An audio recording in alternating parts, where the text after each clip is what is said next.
Okay, we are now live. This is Andy and Rowan from Seasonal Tokens, and we are going to give you an update and reflect on 2025. And we're going to talk about why 2026 is going to be a key year, not just for seasonal, but for the markets and everything in general. So we're going to kick off with an introduction. I'm going to start off with myself briefly and then pass over to Rowan, and then we'll go through the set agenda. So it's 2nd of March. 2026. This year's gone fast already. It is 7 p.m. UTC time. If you are listening live, thanks for joining us. If you are listening back on the recording, hopefully you enjoy, and we move into the intro then. So my name's Andy. I am the Director of Strategic Growth for Seasonal Tokens, cover a wide range of topics and parts of the project, which we'll go into more detail as we hit each section. And I'm joined by Rowan, the founder, the brains behind Seasonal Tokens. So can we have a little intro from yourself, Rowan? Absolutely, yeah. So I think everybody knows me here. I'm Rowan. I'm the founder of Seasonal Tokens, and yeah, it's been it's been a wild ride. We started in 2021 in September. This is now 2026, so we're coming up to the fifth anniversary this year, and we're going to have the summer halving in a few days. And so yeah, there are a lot of serious milestones for the project this year, and I'm looking forward to them. Yeah, fantastic. That's summer halvening. We will touch on that in a bit more detail shortly. But what I want to do, Rowan, is want to kick off first of all.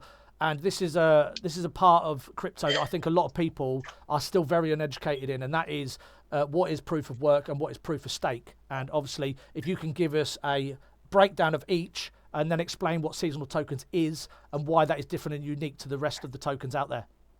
Okay, yeah. So Bitcoin was the first crypto that was produced. I think the original cryptocurrency, and that was proof of work. And the principle of proof of work is that you have to spend energy in order to produce new coins. So you have to do computations in order to produce new coins, or in our case, tokens. And that's done with specialized hardware. Specific like mining machines. It can be done on graphics cards as well, or theoretically even on a GPU, but specialized hardware, what's called application-specific integrated circuits or field programmable gate arrays. This is the specialized hardware that's used for mining Bitcoin and cryptocurrencies like seasonal tokens.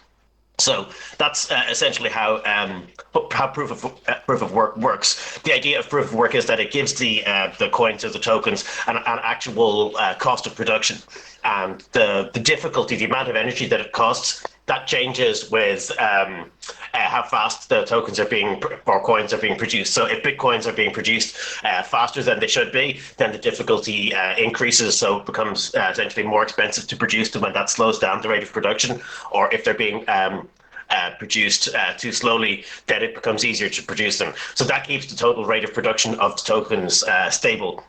And it also gives them a link to the real world economy by tying them to the price of energy, essentially. So that means the tokens aren't free. They're not just conjured out of thin air. It also guarantees that there's a fair distribution. So none of the seasonal tokens that are in existence were just kind of conjured into existence, then given away. For example, the founders of the project, we need to mine them and buy them in order to acquire them. With a lot of crypto projects out there, there are just a whole lot of tokens that are conjured into existence and then given to the developers, and other people have to pay for them, but the developers don't. So it's not exactly a fair launch. But with proof of work, the way that we've done it, it's the same kind of launch procedure as Bitcoin, and that is actually fair. So that's proof of work, and that's the system that we're using. So what's more common is called proof of stake. Ethereum, for example, uses proof of stake, and a lot of other cryptocurrencies use proof of stake.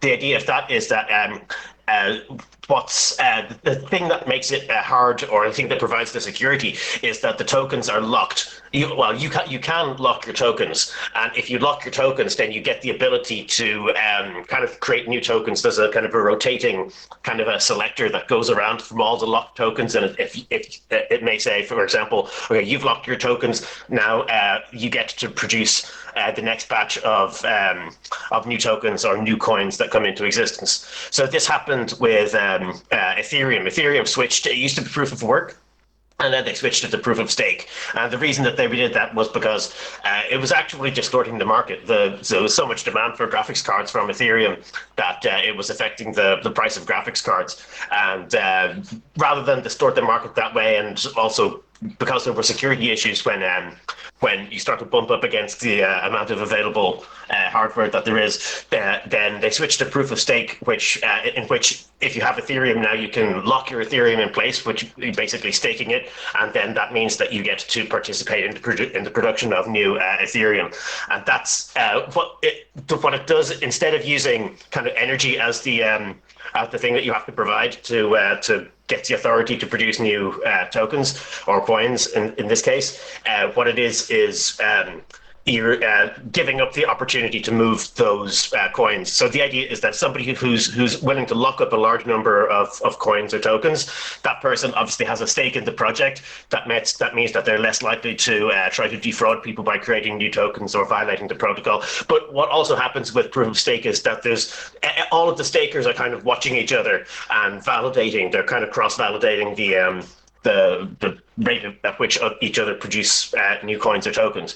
So that means that with there are different mechanisms for keeping people honest and for ensuring that the rate of production of new tokens is fair and that the system is secure. So I hope that gives kind of a broad overview of the system of proof of stake and proof of work. We're on the classic proof of work kind of method, and that's what we're locked into it now, because now that the smart contracts for the seasonal tokens have been published, they can't ever be changed, which means we're locked into proof of work forever. Yeah, fantastic, Rowan. And just to obviously bounce off the back of that from a DGen point of view, it makes me chuckle a little, because we look at crypto and we talk about decentralization. I mean, for me, proof of stake tokens are not decentralized. They're controlled supply. We've seen many launches where, they'll allocate 10% to a central exchange, 5% for marketing, and in effect, they're toying with the control of supply. That is not decentralized. Whereas proof of work, for me, obviously that's a different ballgame. If we look at seasonal tokens, from the day one that it launched, no difference to Bitcoin, everybody was at the fair same level. I mean, Rowan, from day one, people could mine the same as what you would do or anybody else. So it's a fair kickoff. That's what I love about proof of work compared to proof of stake.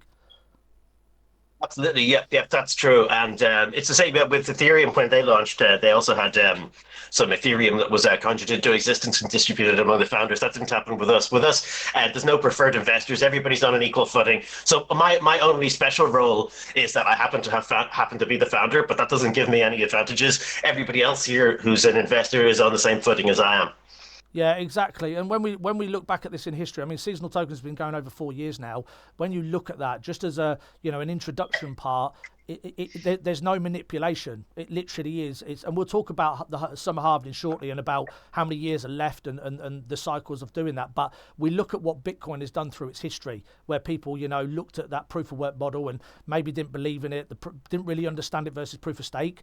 This part, for me, I always try and say to people, you really need to educate yourself and understand, because the crypto and the blockchain technology, it serves a purpose. There are functions within it that are designed to basically interact with the real world, which is what we're going to be seeing happen. Well, it's already happening, but it's become more sort of front view for the general people, across the globe, that would normally be classed as the old retail. They would just come in, buy a coin, think it's going to 100x and make lots of money. It's just not that way anymore. So my personal view is that there should be more proof of work. The only problem we have, Rowan, it's probably a bit late to do a proof of work model now because we're so far ahead. So the likes of seasonal tokens, for example, that came out that sort of 4 and a bit years ago, the reputation and the models there with the proven numbers, same as Bitcoin. So I think we're very fortunate of it to kicked off when it did. I know the timing technically, Rowan, you could say it was just at the back end of, that ball going into a bear, but we look back at it now, and I think this is advantageous to us, and it can't be mimicked or copied. So very, very excited on that base. So thank you for obviously explaining the difference between those two. And again, anybody that's listening, if you want to do more research and education, there's lots of stuff out there. You can go onto YouTube, just type in proof of work, proof of stake, and then it will help you understand more in the market what's kind of happening. So bouncing off the back of that, we were talking about the mining, the proof of work, and we have the summer halvening, which is literally around the corner in a few days. We will obviously be holding some, nice events and have some fun like we always do, because it's another key milestone. What I like about this one, Rowan, is it's going to get halved again. And we get into critical numbers now, where in the early days, the numbers were still drastically high. The supply now that's getting mined is getting very, very small. So can you explain the difference in numbers for the summer halvening coming, what you see as an impact? And I'd also like to know, how many years do we have left of actual mining? When does the mining of all the tokens stop? If you can give us that detail as well, that would be fantastic. Yeah, absolutely. So the interesting thing about when it's going to stop, it's going to stop in 200 years. So it will continue, mining will continue, but the tokens will just get harder and harder to produce as time goes on. So once every 9 months, whichever token is produced at the fastest rate, that rate of production gets cut in half, and then that becomes the token produced at the slowest rate. And that's the mechanism that makes the prices of the tokens cycle around each other over time, which gives it the opportunity to trade tokens for more tokens. So what's going to happen on the 5th of March, just a few days from now, is summer is currently produced at the fastest rate. And so the rate of production of summer tokens is going to get cut in half. And then some will be produced at the slowest rate. And we can expect the price of summer to rise in response to the supply shock over the following months. And then by the end of this year, we can expect summer to be the most expensive of the 4 tokens.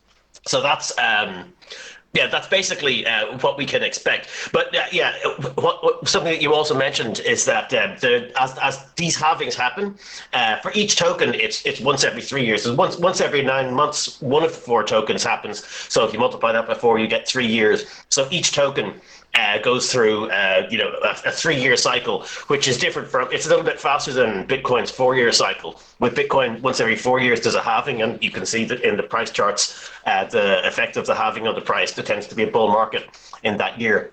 With our tokens, one of the 4 tokens gets its rate of production cut in half once every 9 months. And so over the course of 3 years, you have kind of a halving period for an individual token.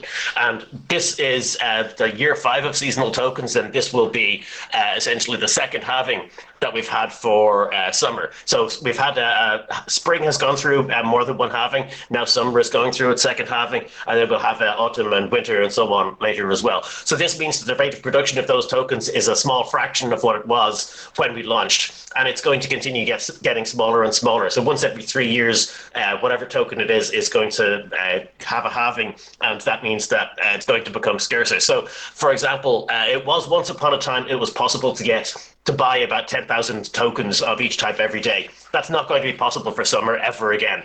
You won't be able to buy 10,000 summer tokens every day for any price at all. No matter how much money you put in, the supply isn't going to be there, because those tokens, that era of cheap summer and easily produced summer is gone. So that means that as time goes on, a small amount of money will have the potential to push the prices up a lot, because the number of tokens that are being produced is very small. And if the demand stays the same and the number of tokens that's produced is smaller, then that means that the price has to rise, but just because of market supply and demand.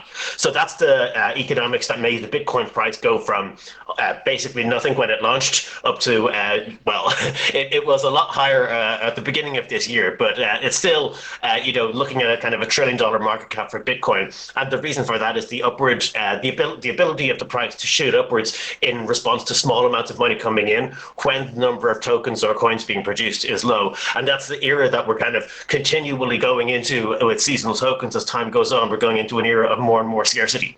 And we don't need massive amounts of demand. Just a reasonable amount of demand have the ability to produce upward pressure on the price, just because the supply of tokens is getting smaller over time.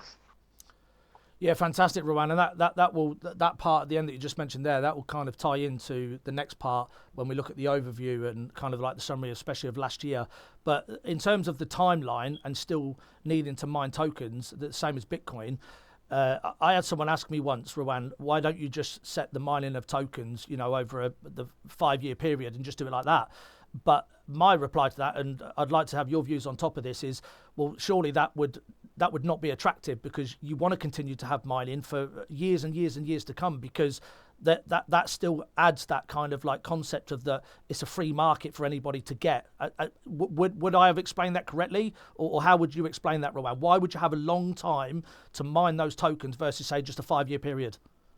Oh yeah, absolutely. The reason is because if what's going to happen after the 5 years, if you only have mining for 5 years, then that means that either all production of new tokens has to stop after 5 years, in which case it loses its tie to the economy. That means there's no longer a cost of production. There's nothing that's tying it into, the cost of energy or into the real economy.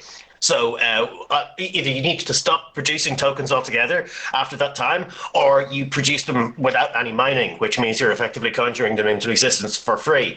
So you could do something like a switch to a proof of stake system, but that means once again you're losing your tie to the real economy. So we're with the system that we have here, it's tied into the real economy and it's guaranteed to be tied into the real economy for the foreseeable, for hundreds of years. And the result of that is that it's never going to be free to produce seasonal tokens. There's always going to be a cost in terms of energy, but that cost is going to get higher and higher. It's going to be cost twice as much time, mining time, to produce a token once every 3 years, and that's going to be ongoing, which means we're going to have continual upward pressure on the price over the long term.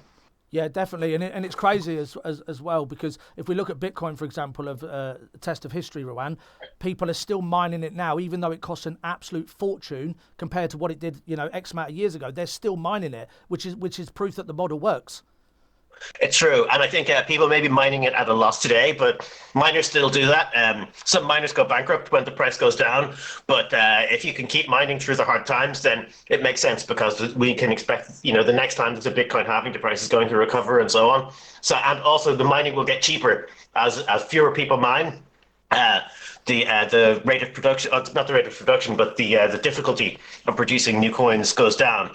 So it's a dynamic system where the price and the market price and the cost in terms of energy are kind of continually staying in dynamic equilibrium and sticking together to kind of produce a coherent market production mechanism.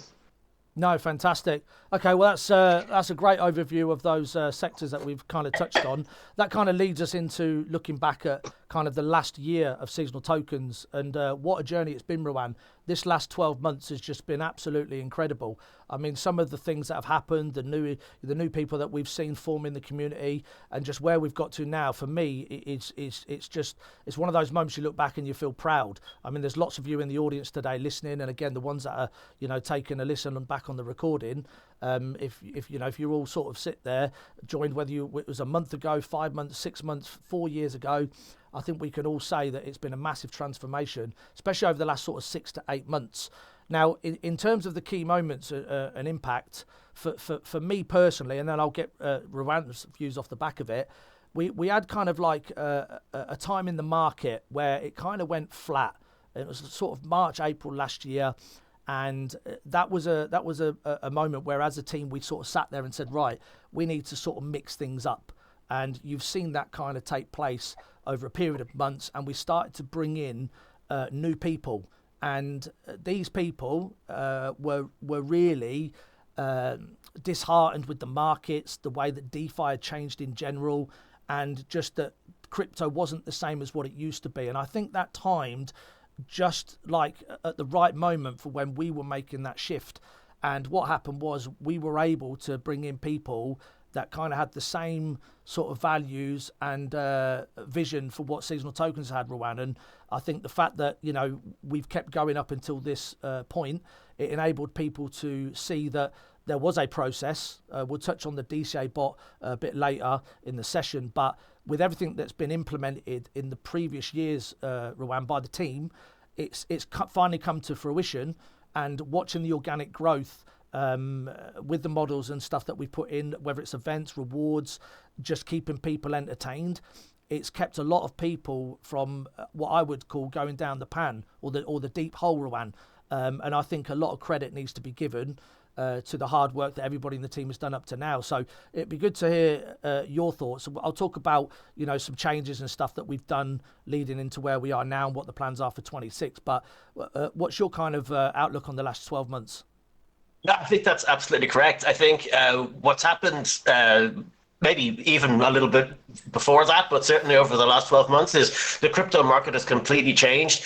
One thing that I'd say is that advertising no longer works. Marketing, all of the traditional like ideas of marketing, it just doesn't work anymore. The only thing that works now is word of mouth. Like person to person contact are basically the only way for a crypto project to grow anymore. If you try to post things on X or get attention anywhere, it's just not possible to do it. Everybody's kind of tuned out of crypto, and also we've gone into this new era where AI is the thing that everybody's looking at now. So a lot of oxygen has been taken out of the crypto market. So we're in a completely different regime. You couldn't launch something like seasonal tokens now. We were able to do it in 2021, and that was out of like launching into the beginning of a bear market. So it was kind of launching into stormy seas, but we've got through that. And now we've got a project that's kind of ticking along. It's pretty much self-sustaining now, and we're also able to have. We've got a great community. This is, I think, the basic strength of the project is we've got a great community, and word of mouth. People are able to bring people in on a one-to-one kind of basis. Whereas, the old idea of like you broadcast, whatever advertising out there, you broadcast marketing and then people just turn up. That's absolutely doesn't work anymore. So if somebody was to try to launch a new crypto project today and to try to just get the kind of community that we've got, I don't think they'd be able to do it. No, 100%. And look, it's that famous old saying, and I've talked about this for a long time. We've gone from the old school customer service, social interaction. We then went to technology, social media, and a very short attention span for individuals in general. And I think we're shifting now back to the social interaction and customer service. And at the end of the day, people want an arm put around them. They want to know that they feel important, loved, the everyday person on the street. And I think there's a lot of old school people. I mean, I'm in my 40s. And we, myself and you, Rowan, we come back from an era where, we was out playing, climbing trees, and social media wasn't really a thing. And I think people want that back now because they're almost bored of social media. I mean, you mentioned there, Rowan, marketing. Marketing generally does not work because they've lost a lot of trust in a number of areas, whether that's real life crypto influencers, platforms, and that's just nature of the game. Everything runs its course and you need to adapt. Now, fortunately for seasonal tokens, we have been able to do a lot of alterations, used innovation and reacted, especially to what the markets have done. I mean, let's be honest, the markets have run a bit more sour than most anticipated, and there's been a lot more restrictions and holdback from, what was the projected bull run, end of 25, then obviously we're now into 26. But as a sort of collective and an overall structure of the project, we've had to make adaptation. And we've also had to put resources and just alter the structure a bit to accommodate for what's coming in 2026. Now, I'm going to cover what we've got planned, and you'll understand why these alterations were key in order to fulfill what we need, because the skill sets that are required, being honest and upfront, there just isn't out there. This is something that is running alongside AI, which is what Rowan just said. There's a lot of AI out there, but people unfortunately don't know how to use it. So there's a lot of stuff that's going to happen in 2026 that for me will be pivotal to who comes out on top. And there's only going to be a few that make it. And touching off the back of that, I want to talk about Bitcoin, Rowan, and about how Bitcoin is seen now compared to what it was in the old days. And that, for me, I never looked at Bitcoin like this. I'll put my hands up. I see it now as a genuine real-world asset. It's a competitor to gold. And the elite now and the governments and the powers that be, they're now starting to go, well, hang on a minute here. Bitcoin's the real deal. We need rules. We need regs. What's the status? Is it classed as a real world asset? So what changes have happened this year, in 2026, Run, that you've seen with Bitcoin? And what impact do you think it's going to have, on the crypto sector, but more importantly, the real world? Yeah, I think actually there was a pretty big change at the beginning of this year, which I think probably contributed to the sudden crash in the Bitcoin price and the whole crypto market.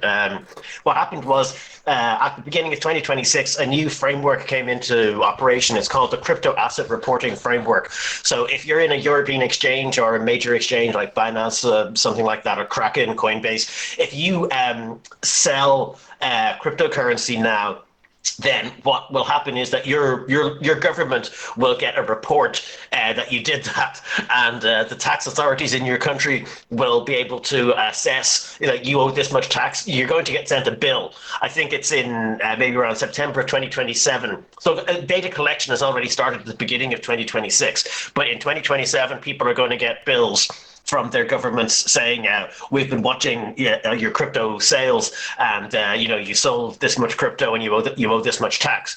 So that's I think what happened was that when people realized that they were in this situation, that the era of governments not paying attention that closely to what people were doing with crypto and people not having to pay taxes, that era is over. And I think a few months after this year began, people realized, oh dear, my crypto is now all going to be taxed, and I have to pay my taxes now. I was able to get away with it before, but now I'm not able to get away with it. And when that happened, you had this sudden shocking drop in the Bitcoin price. I think that was when people thought, oh no, I thought Bitcoin was a mechanism for tax evasion, and it turns out that it's not a mechanism for tax evasion. So the thing is that, in a sense, that did cause a sell-off. Yeah, people who were into crypto purely for the purposes of tax evasion, those people have left the market because it's not good for tax evasion anymore. So people are going to have to pay the taxes, but that's okay. You're supposed to pay your taxes and everything is supposed to be okay. But what it means is that it's matured as an asset. It means that now the people who are in crypto, the people who are buying crypto and using it, they're doing it for legitimate reasons. It's not a criminal market anymore. It's not tax evasion anymore. It's essentially now it's a fully legitimate, fully fledged asset. So even though there was that big drop off in the price, basically the price dropped in half. But on the one hand, that happens every cycle. Once every 4 years, the Bitcoin price, it increases because of the halving, and then it drops after that. Once it reaches the peak of the bull market, then there's a bear market. This time it was a bit of a shock because it happened so quickly. But it has happened now. We've gone through that period, and now Bitcoin and cryptocurrencies in general, they're regarded now as more legitimate assets because they're no longer kind of vehicles for tax evasion. So that means that they're more mature. They can be, governments are going to be less hostile to them. In fact, governments will be happy when people are using them because that means that it's a source of revenue. So I think, I think the future is bright. We just went through a kind of a shock, but the future, I think, is looking good for cryptocurrencies, apart from if you start a new cryptocurrency and try to market it. That doesn't work anymore because of the era that we're in. Yeah, fantastic for going over that, Rowan. I mean, for me, this is all massively bullish. I think we all know now that until crypto gets credibility and there's accountability added to what people are actually doing, the space was never going to change. And I talked about it in previous discussions about how DeFi and the landscape of crypto and what we would call altcoins has shifted massively. Unfortunately, now you're not going to have those kind of times that we had in the last bull cycle where you can just buy something and it's going to make a load of money. All of the stuff in the past has been delivered off, let's be honest, hopium. Maybe someone sends a tweet from Elon Musk, Vitalik, whatever. The system just isn't built for that now. We have a lot of money that is sat in actual proper pools that pay out dividends. Stable coins are on the massive increase. I'm going to talk about the Polygon network in a moment and why this particular network is under the radar. But I think we now can finally look forward, Rowan, to actually having some what I would call realness in the space now, and some kind of sort of trust in the scam kind of process, and the scammers, they're kind of obviously they're not going to ever go, because you'll always get that in any form. You see that in the real world in terms of banks and stuff. But I think now this year for me is that power shift, and I don't see us having a bear market, by the way, into 27, into 30. I think this is going to be the transitional cycle where digital finances basically take over the real world kind of cash and paying on bank card. And you can use Bitcoin now to literally buy real world assets. For me, this is massively exciting, Rowan.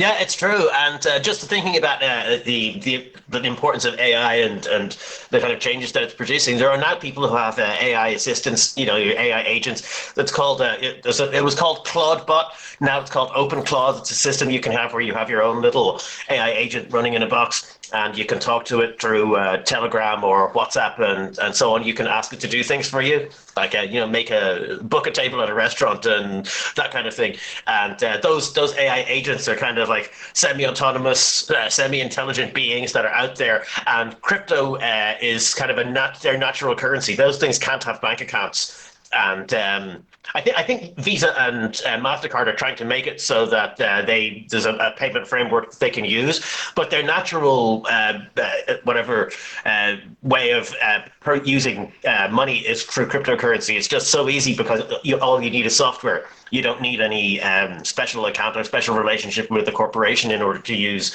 cryptocurrency like Bitcoin. So these agents now, their kind of native currency is cryptocurrency and Bitcoin, and this means that it's kind of got a whole new use case, and there's a class of entities now that are able to use it natively, and it's kind of like almost the only thing that they can use because they're not people. They can't walk in and just get a bank account. So yeah, I think that's a big change that's coming, and we also just had, I think, basically the whole bear market happened in the course of about 2 or 3 months. So we had an accelerated bear market, and I think we may be at the bottom of it now, and looking into a kind of a recovery consolidation phase over the next couple of years.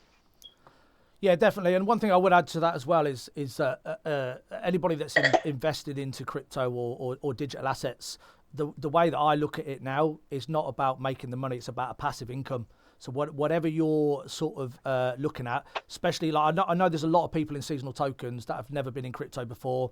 This is your first project, you've come in and you don't even know really what's out there. What I would say is, especially to the people in the real world that haven't even got a grasp or a concept of kind of how the digital landscape of everything is just shifting, the traditional banks of what you've been using, even buying your house, mortgages, all of that is going to switch onto the likes of the blockchain, and you're going to see interest payments and things. I mean, for example, NFTs, they're already being used as deeds and contracts for land, property, assets like boats. All of these things are going to be in kind of this sector.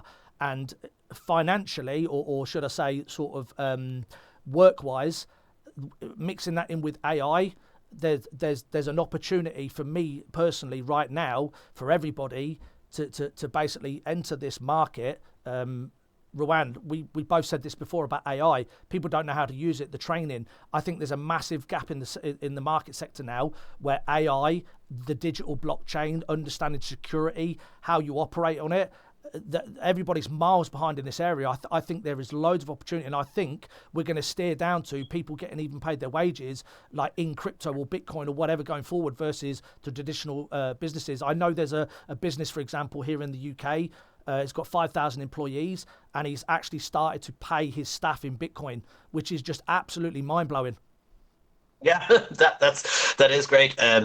Yeah, and I think another thing is that just bouncing off of what you were talking about there, we're entering an age when I think stocks like Amazon, Netflix, and hopefully soon some of these AI stocks, because I think at the moment they're all private companies, but we're going to have some of them go public soon. Those things are going to, like a tokenization of real world assets. You're going to see tokens that like kind of the equivalent of stable coins being traded, but it's what it's pegged to is going to be shares in large corporations like publicly traded companies. And so that means that you instead of actually having to have a brokerage account to invest in Microsoft or something like that, you'll be able to hold it like as a coin. So this is like NFTs or maybe fungible tokens. But essentially, what's going to happen is that you're not going to need a brokerage account. You'll be able to invest in major corporations just through cryptocurrency. And once again, when you have your AI agent and you tell it, okay, go and trade the stock market, it won't need a brokerage account. It'll be able to do it purely with crypto.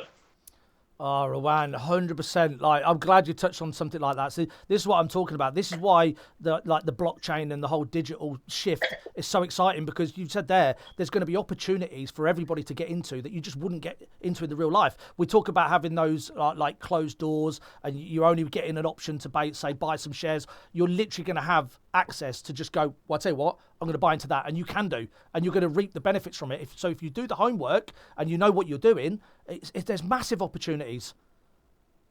True, yeah. It's actually an exciting time ahead. It's just kind of hard to anticipate what's going to happen because, when AI appears, it's difficult to predict what's going to happen after that.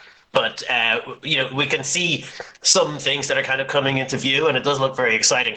In one sense, it's depressing to see AI coming into existence, especially like for somebody like me who's like always thought that like, okay, what advantages do I have? Well, I can do mathematics, I can do coding, and so on. And then you see these AIs come along, and you think, oh dear, I'm fired. Everybody's fired. But at the same time, it's not completely like a terrible picture everywhere. There are new opportunities that are kind of coming into view, and more of those will happen as we figure out exactly what's possible to do with AI and with these new technologies in the future. Yeah, definitely. And just remember, everybody, you're not gonna see these things or opportunities or the good stuff on a YouTube video. You're not gonna see that on Twitter. To be part of something or being early, you've got to find these things off doing, the research. I mean, if we sort of think about seasonal tokens isn't plastered over every social platform. You mentioned it there earlier, Rowan, about how people have come in through word of mouth. That is how stuff is just going to take place now in the coming months and years ahead, because the reality is that those quick sort of fixes or quick kind of like jump to success, everything is oversaturated. We look at influencers, YouTubers. I mean, the boxing now, you've got people like Jake Paul that don't even need to go through a boxing career, and they're famous on TV. It's completely changed. So, but yeah, very exciting times ahead. So off the back of that, I want to talk about Polygon Network quickly, and I want to give sort of a bit of a taster off the back of Bitcoin and why, for me, I love this network. And the reason I'm talking about it as well is because we are paired to Polygon. Okay, so for me, this is massively bullish. And after this, I'm going to get Rowan to sort of deep dive and explain a bit about the Pol and Ethereum combined liquidity pools we've got and how they work. But first of all, Polygon's not talked about a lot, because Polygon, when it was first obviously made, it was called Matic. And they were doing what everyone else was doing, trying to launch tokens. They were a layer 2 to Ethereum, and it was in the very early days. But it didn't work out. It got no adoption. Nobody was interested in it. And a lot of people bought this token when it was at like $1, and a half back in the last bull cycle. So it gets a lot of criticism because people look at the value on a chart and they don't understand actually what's going on in the network. So I want to give a quick sort of overview and explain why I think that this is something that I think is going to explode, and how it will impact seasonal tokens on the liquidity side. So just to give you some quick figures, last month in Feb 2026, there was 28.2 million POL that was burnt in the month. It's actually a deflationary model now. The tokenomics that shifted from Matic to POL has been a complete game changer. They're basically burning 1 million POL a day from transaction fees, and I'll explain that shortly. There's 3.6 billion POL currently now staked in the staking system. Okay, that generates around sort of a 1.5 annual sort of fees for the validators, and there was 1.4 billion transactions that were done in 2025. Okay, what they're doing is outperforming anything else in crypto. It's just taken the lead, and there's a reason for it. On top of that, they've built now over 40,000 plus apps, okay, that are accessible to the everyday person on the ground, which is the retail sector. They're not interested in crypto. They've gone for the retail. And you've got the likes of Polymarket, MasterCard, you've got Flutterwave, Uniswap, OpenSea, BlindPay. All of these people are basically using apps which are direct to the customer, okay, nothing to do with crypto, and that they buy altcoins. It is literally giving them a service to use through crypto, and obviously that has meant that there's around 500 plus million wallets on Polygon now, and they're doing around 4 million daily transactions every day. Okay, there's around 37% roughly of the network being utilized right now. They've got so much more of the network to expand into. It's insane. They're not even like any sort of levels where it's what's the word, not capable of demand. Okay, and right now they have around $1.1 billion locked in the network in terms of money, which is absolutely insane, and a lot of that is actually stable coins. If we look at staking, and I look at this from a sort of institutional business point of view, if you have Polygon in some of the big exchanges like Kraken, BitGet, Anchor, Coinbase, these are all actually giving a percentage return right now of anywhere between 3 and 6%. So literally you can hold it, put it in there, and they will give you that just for it being on the platform, which is absolutely insane. Now, the way that they've kind of managed their poll and how you get rewards, they're not on about giving money away or trying to sort of get people to lock stuff up. What they're saying is if you put poll into the system, they will give you access to free airdrops, access to areas of the network which no one else can get, almost like a VIP pass. If everybody remembers the Bored Ape Yacht Club, where you got these apes and then you got to go to special parties, events and stuff like that, it's almost like kind of that is how I can explain it. Now, the validators used to get some rewards back from a staking program which run for 5 years, but that actually stopped literally this month. So the validators now, they get their fees from the actual transactions that take place. And if we look at those transactions, they basically are on a level that is just insane. For the markets that we're in now and what they're producing is just absolutely mental. Now, the team that basically got sort of shifted out and the new team that's come in, okay, the reason that happened was because the planned Matic and when it was born, okay, was no longer fit for purpose. And the skill and resources that were in there weren't geared or capable to do basically what they've been doing now. It's very similar to what we are in seasonal tokens going through and have gone through over like the last year with some staff changes, different directions, a different structure, feeding into new areas, setting up new things. That is why, because you have to gear for what is ahead. And I'll go over that obviously in a second after Rowan's give the detail on the liquidity pools. So they've done the same thing, and if you look at what they've done, they are just getting connection after connection after connection, partnership after partnership. But why and how are they doing it is very simple. They are going to the ground. They're not focusing and concentrating on crypto. So that's why if you look at it and the social media presence, they don't even entertain people that talk about the chart and how they get sort of slandered for you don't care about the poll token. Of course they do. They've got a plan. They've got a long-term vision, which is the same as what we've got when we're doing what we're doing here. Okay, and this is all kind of like on the same wavelength. So basically, they are working on smaller transactions. So we'll talk from like $1 to $500. But on millions and millions and millions of volume, okay? There is nobody in the retail sector doing what Polygon is doing, okay? The closest to them is XRP, but they are designed for institutional banks on large-scale money. They don't mess about with small fees. So basically, these 40,000 plus apps, we'll take MasterCard as an example, right? They are doing transactions using USDC, for example. Now, USDC is Circle. For people that don't know what Circle is, go and Google it. I'm not going to go into it obviously on this session because we'd need another hour, but they are backed by the Fed 1-to-1. Okay, so it's almost like having an insurance on your bank. If your money disappears, you're covered. USDT doesn't have that. Okay, so USDC and Circle, XRP actually tried to buy Circle, just for reference. They offered, I think, 20 billion in the end, and they turned it down, okay? Because it's not about money. If you want global adoption, you need to hit the core people on the ground. That is what Polygon have done. That is why they're under the radar. So what they're doing is they're making their revenue by doing transaction. They are so cheap, they are so fast, and they are non-stop connecting with the biggest people across the globe.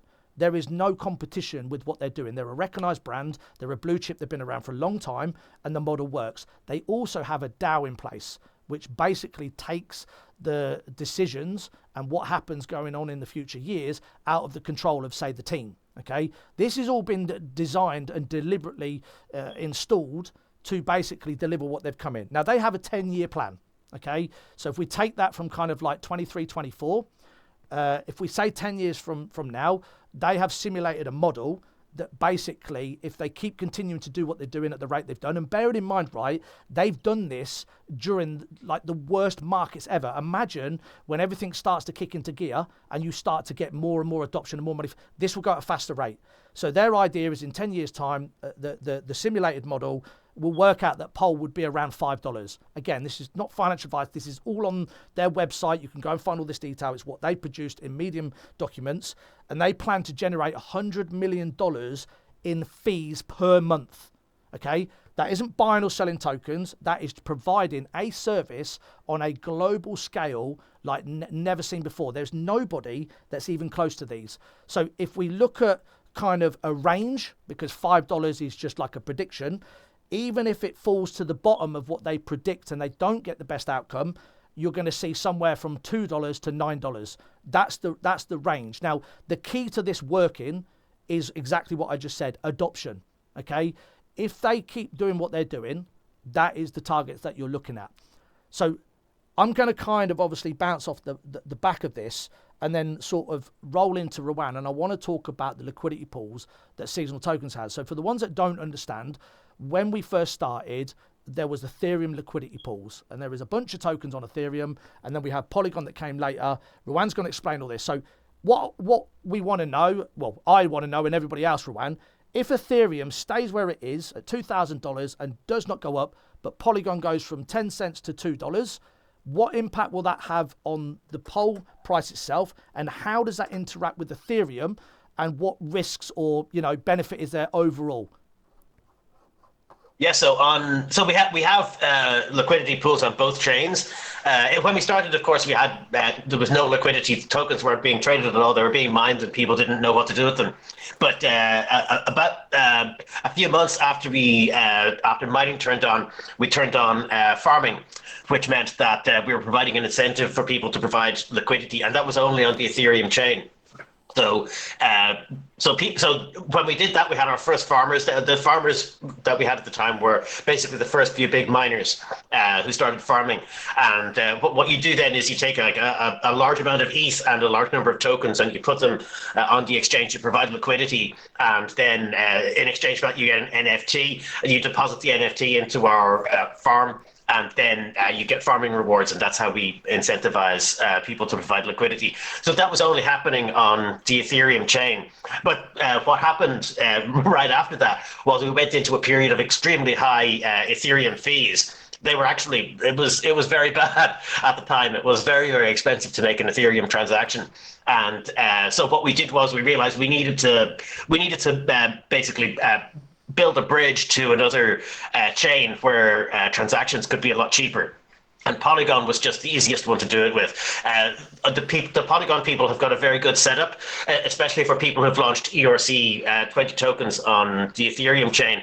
All you need to do is just go find your token and click a button, and they will deploy the bridge to Polygon, and it's already there. So that was basically all we had to do was say, do we really want to do this? Okay, yeah, let's go with Polygon. And then we just basically clicked 4 buttons for the 4 tokens, and now there are 4 tokens deployed on Polygon. But then after that, it becomes a matter of providing liquidity on Polygon. So we have to set up a copy of the farm. We have to take the farm contract, modify it for the Polygon chain, get it audited again, get it deployed. And once we did that, then we were able to start incentivizing people to provide liquidity on Polygon.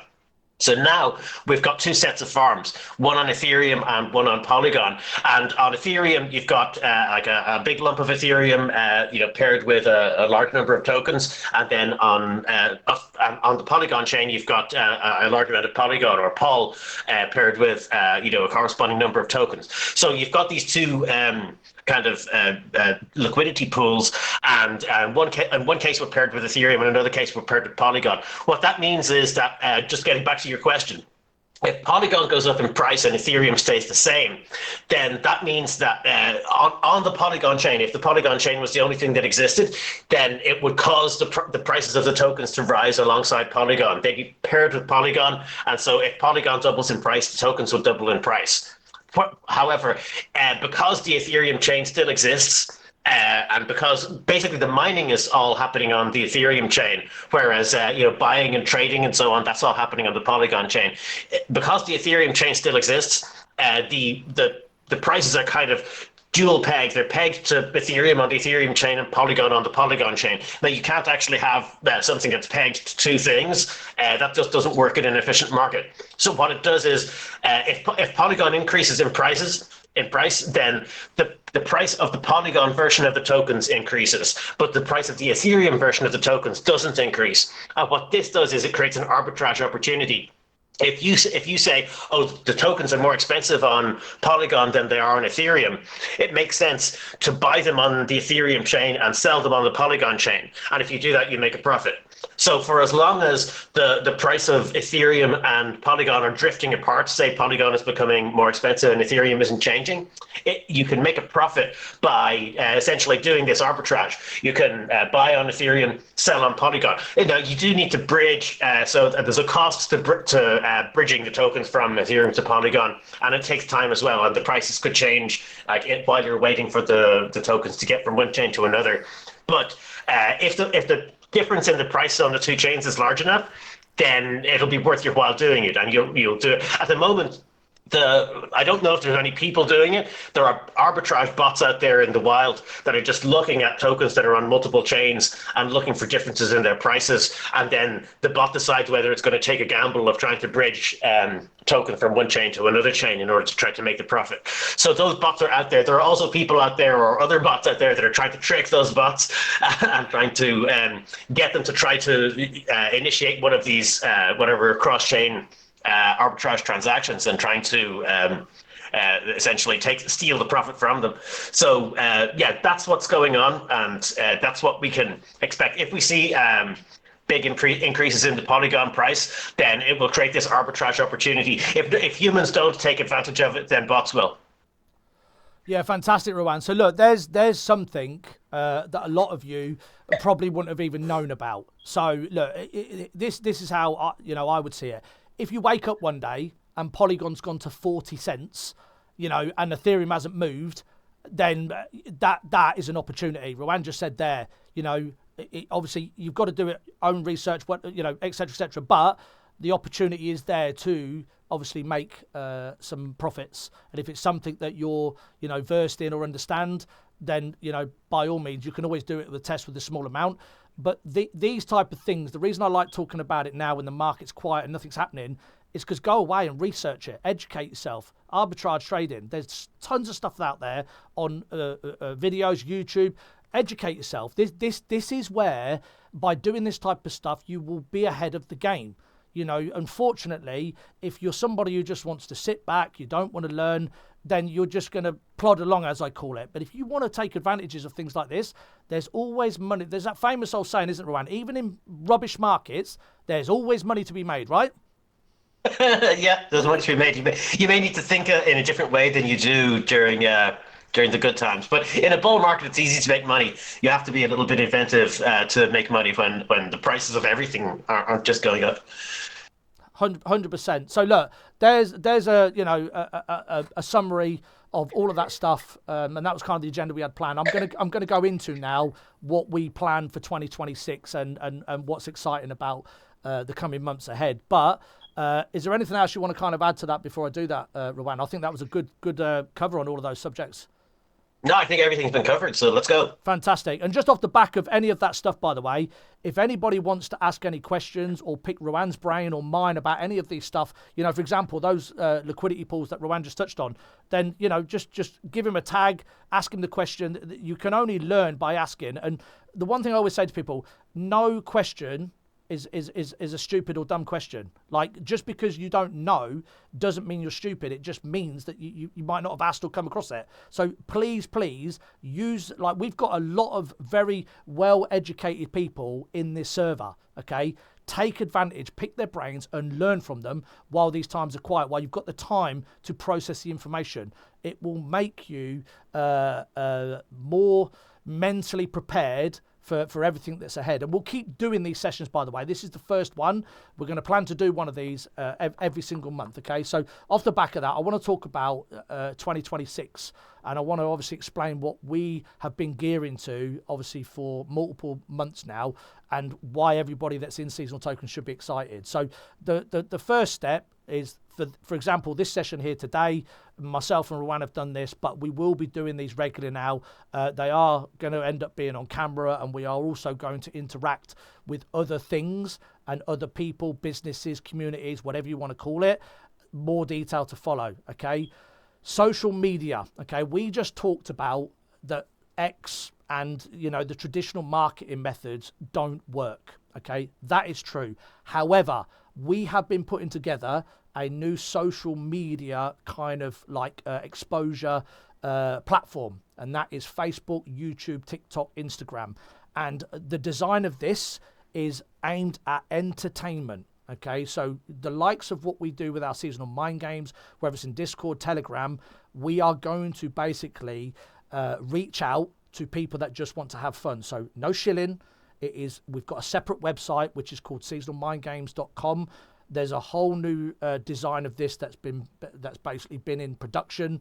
Rowan, obviously you'll see this stuff soon because even Rowan hasn't seen it, okay? And basically there's going to be a coordinated move in multiple areas in like quick 30, 45 second videos, and basically attract people that want to basically engage and just play games and have fun, okay? That is part of the strategy to bring in people from the real world, not crypto, real world, okay? So that's that part, okay? The server revamp that was happening in the Investors Club, there were some alterations that needed to be done, so that didn't quite come in Feb when we wanted it to, but it will be coming out this month, okay? That server revamp is designed so that when real people off the street come in and they've never seen a Discord server in their life, basically can look at stuff without us having to sort of hold their hand every 2 seconds, okay? When you see some of these videos, you'll love them. They're awesome, okay? There's also going to be some planned boots on ground. I'm not going to go any more into this, but that will be physically going to places. And again, more detail to follow on that, okay? The farms and the pools, the liquidity stuff that we currently have, okay, they are currently manually assessed and attached to your roles, okay? We're going to implement an auto detection management system so that if we end up having 50 farmers or 50 people that put into liquidity pools, that can be recognized, okay? So that's something that is going to come, which means you won't have to manually do it, and it will make it more attractive for people to add liquidity, because as we get bigger, the bigger hitters won't have an issue putting in liquidity for the volume, okay? We talked about, obviously, doing the arbitrage trading. People like to make money in crypto now off volume trading. If you look at crypto in general, market makers now, they make their money off V3 and V4 liquidity pools. V2 is a thing of the past. So this is kind of like that area. Telegram mind games. We plan to basically create a separate mind games which will interact with people in the real world and other communities. And this is part of the process to basically bring those people in to have fun. So the idea is that we will host, talk, have fun, not talk about seasonal tokens, just get them to engage and want to be coming there regularly, and then naturally they ask more questions, and that is how you bring these in without having that issue of what you would call the legal aspects of it, where you're trying to say, oh, come and buy tokens, come and do this. We are not going to force or guide people in to be part of this. You must buy tokens. You can't do that in today's world now, especially when you're trying to obviously attach to that person off the street that's never been into crypto.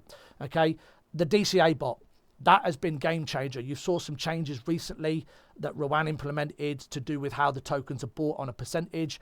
We're also going to look at new ideas this year to basically support a self-sustainable structure for the years to come ahead, so that there can always be some rewards for people, even if, for example, me and Rowan wasn't here. Okay, so those things will be tested and tried out as we go along.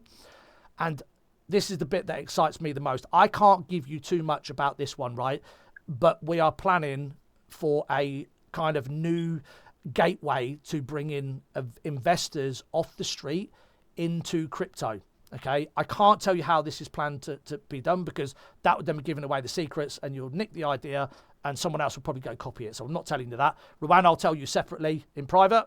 But okay, let's just say this has never been done. Okay, this basically will enable a long-term, I'm talking years, sustainability to basically onboard new users that have never been in crypto without shilling or selling them a single token. That's all I'm going to tell you on it. All right. Exciting. And again, Rowan, I'll let you know separately more. Also, we're going to look to link multiple platforms to support the current system. So right now we have Discord, but we want to integrate this so that basically it interlinks with TG, WhatsApp, and whatever platforms we can basically combine it to. The more that we do of that, the easier it will make for onboarding new people. And then the bit I'm most excited about, and again, I can't go too much into this because it would be giving the secrets away, but there are things that have been tried to happen over the last 12 to 18 months, and people have tried to bridge Web 2 into Web 3.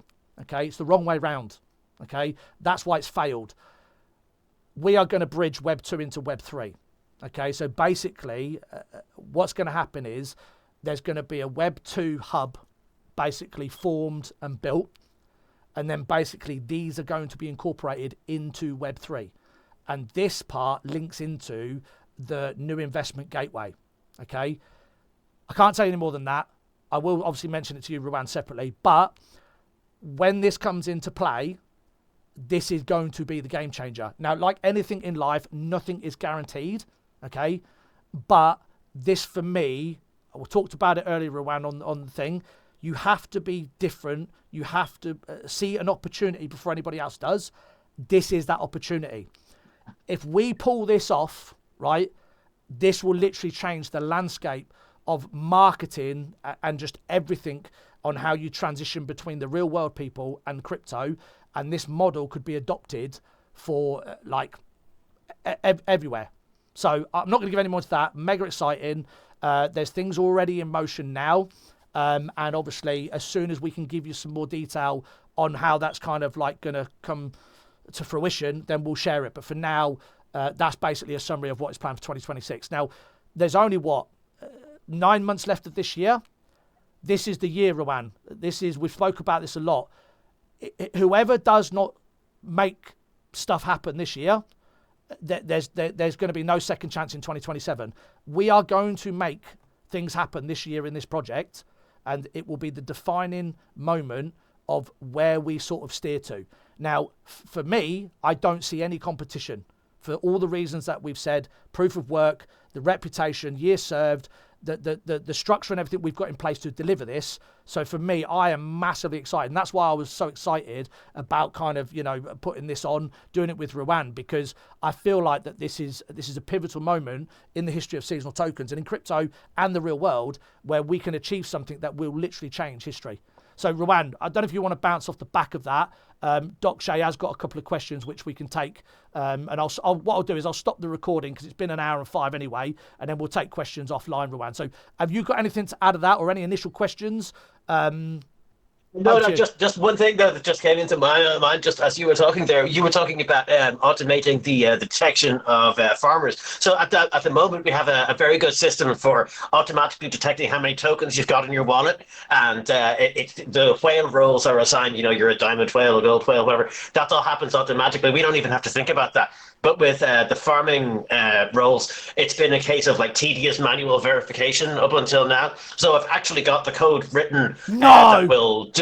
I have, yeah. It's all, the only thing I haven't got is I haven't tied it into a Discord bot yet. So I've got something that I can run in my own computer in a terminal, and it will tell me who are the farmers, how much they're farming, and so on both chains. I just haven't got it connected to a Discord bot. But once I do connect it to a Discord bot, then that means that the farming roles can be assigned automatically. Wow. So we're ready to go with that pretty soon, basically in the next few days or weeks or whatever. We don't have to do it. I mean, it's going to take some testing and debugging, but the infrastructure is in place. We'll say for April. They look good. Like, even I didn't know that. He's just dropped that banger on this session today. So even I didn't know that. So look, we had it planned. He's already gone ahead and he's making it happen. So we'll say by the start of April, that auto detection, no doubt, after some testing, that should be there, will be in place. That is game changer, Rowan, because that means, as we onboard more farmers, which is what we're going to do, that auto detection, that will be game changer. That will save so much time, and that will be beneficial to everybody. So absolutely fantastic.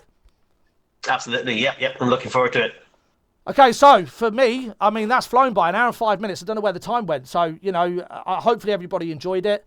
We are going to mix these up and do different types of things on each session. We'll try and get some guests on and talk about different stuff. But the fundamental part of all of this is education, teaching, and that kind of psychological aspect of things in keeping everybody level-headed.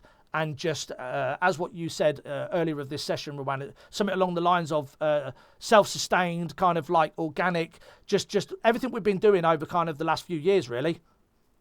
Absolutely, yeah. But I think maybe one thing that's like kind of important about it is having no preferred investors is, I think, a very good position to be in.